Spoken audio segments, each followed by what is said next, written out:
Numit Kharani asida Manipurda Nong Laptana Churakpana Manipur sing amadi Tampak Ayamba Eshing Taure.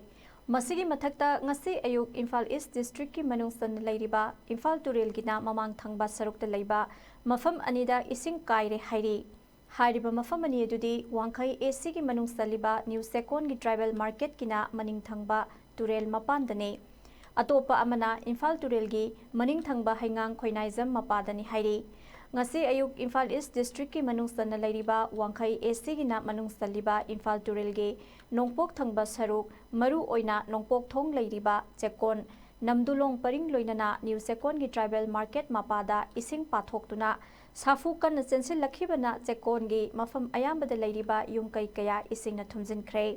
Hauzik mari lainaba Water Resources Department ki miyoi sing amadi manak nakpagi miyoi kayana machine sing sizinaduna ising thingbagi thabak sangsille.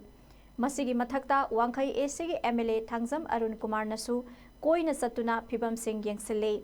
Ising pathorakpa aduna maram oiraga konung mamangi akoiba mafam sing All India Radio ki office na chingba yauna ising na thumle.